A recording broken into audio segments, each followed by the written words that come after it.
दोस्तों नमस्कार, कैसे हैं आप सब। आशा करते हैं आप सभी अच्छे होंगे। दोस्तों ये बहुत ही दुखद घटना घटी है जो कि हाथरस के पुलरई गांव में ही घटी है, जिसको न्यूज़ में आप लोग देख ही रहे होंगे कि 114 महिलाएं ख़त्म हो गई हैं, जिसमें 7 बच्चे और एक पुरुष भी शामिल है।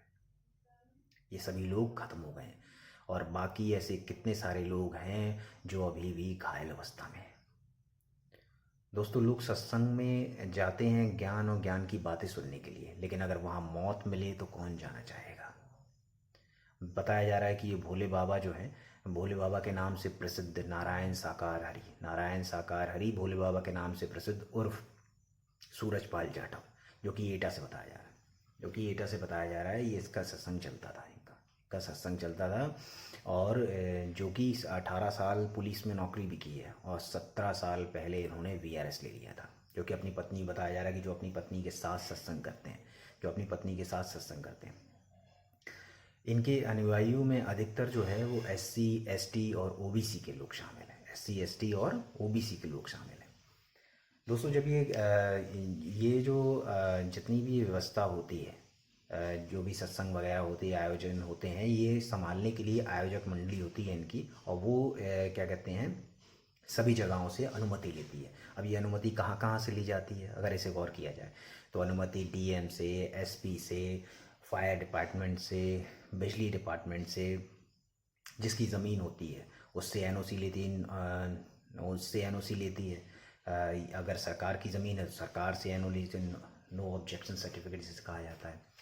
अगर ये ज़मीन प्राइवेट है किसी की तो उससे नो ऑब्जेक्शन सर्टिफिकेट एनओसी ली जाती है, और अगर ये सरकारी ज़मीन है तो सरकार से नो ऑब्जेक्शन सर्टिफिकेट लिया जाता है। इसके बाद हेल्थ डिपार्टमेंट से स्वीकृति ली जाती है, ट्रैफिक पुलिस से स्वीकृति ली जाती है, जिसके अंदर डॉक्टर्स की एक टीम मुहैया कराई जाती है। एम्बुलेंस रहती है फायर ब्रिगेड से, तो फायर ब्रिगेड की एम्बुलेंस वहाँ पर उपस्थित रहती है। ये सारा चाक चौबंद होता है तब जा कर के कोई सत्संग इतने बड़े लेवल पर होता है।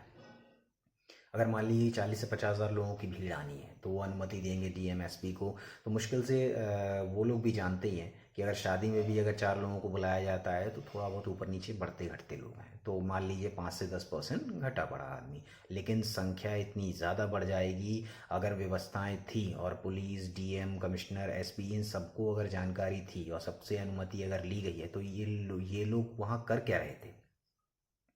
अगर संख्या आवश्यकता से अधिक बढ़ जाती है तो कायदा ये बनता है कि जिसके हवाले से, जिसको एसपी, कमिश्नर, जिसको भी कहा गया है, जिससे भी अनुमति ली गई है, वो जा कर के और भोले बाबा से कहते कि भाई आवश्यकता से अधिक लोग बढ़ गए हैं और हमसे ये संभाला नहीं जा रहा है, ये जा कर के उनसे मना कर सकते हैं कि अपना ये जो कार्यक्रम है उसको शॉर्ट कर दीजिए, ख़त्म करके आप जा सकते हैं।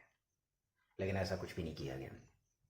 बताया जा रहा है कि जब ये सत्संग खत्म हुआ और वहाँ से जब ये निकले, इनको निकलने की जगह ही नहीं थी, अनुयायी इतने ज़्यादा भगदड़ आ गए थे, तो इनकी एक सेवादारों की टीम है, इनकी एक सेवादारों की पूरी टीम थी, भोले बाबा की टीम थी सेवादारों की। उन सेवादारों ने जो इतने भी भगदड़ आए हुए थे उन सभी को हटाना शुरू किया, मतलब धकेलना शुरू किया, और धकेलने से लोग एक के ऊपर गिरे, एक के ऊपर एक गिरते चले गए, और ये भोले बाबा वहाँ से निकल करके चले गए।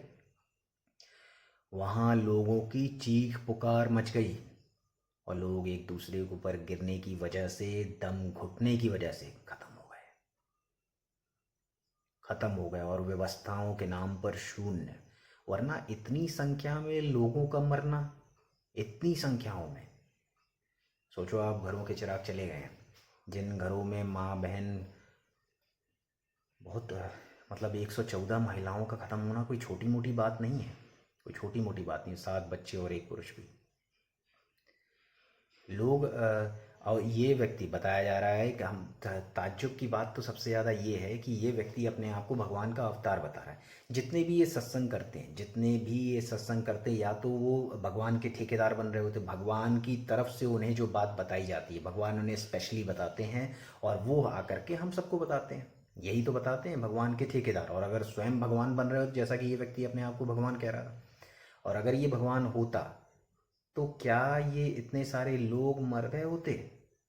ये लौट के ना रुका, ना वहाँ आया और ना कुछ किया, अभी भी फरार बताया जा रहा है। तो दोस्तों इसमें गलती जो है ना, इसमें गलती सबसे ज़्यादा आम जनता की ही होती है। वो सोचती है, वो चाहती है, वो कहीं ना कहीं वो लोग जाते हैं सत्संगों में कि ज्ञान ज्ञान की कुछ बातें मिलेंगी जिससे हमें कुछ सीखने को मिलेगा, अपने जीवन में उतारेंगे। वो ज्ञान की बातें अपने और अपने परिवार वालों के साथ क्यों नहीं करते हो? उनके साथ कोई ज्ञान की बातें नहीं कर रहा है, वहाँ सुनने सब जाएंगे लेकिन घर में आके उसका उल्टा ही करते हैं, क्योंकि वो लोग जो बता रहे होते हैं वो उनके हिसाब से सही होता है, क्योंकि वो उनको भक्तों को बताना और अपनी टीआरपी बढ़ानी है। ठीक है ना? तो अपने लोगों से बात, मियाँ बीवी हो तो घर में बात करो, माता पिता से बात करो, अपने बच्चों से बातचीत करो, मीठी मीठी बातें करो, बढ़िया बातें करो, उनसे कुछ सीख मिलेगी। लेकिन वो कुछ नहीं करना है ना? वो कुछ नहीं कर रहे होते हैं। हम लोग क्या कर रहे होते हैं? उन ढोंगी महात्माओं की सारी बातें मानेंगे। अभी जो पुलिस है, दो दो आर्मीज हैं हमारे पास, एक आर्मी जो बॉर्डर को संभालती है और एक आर्मी सिविलियंस को संभालती है, पुलिस। इन दोनों का क्या है? तो इन दोनों आर्मियों का सिर्फ एक ही काम है, सिर्फ एक काम।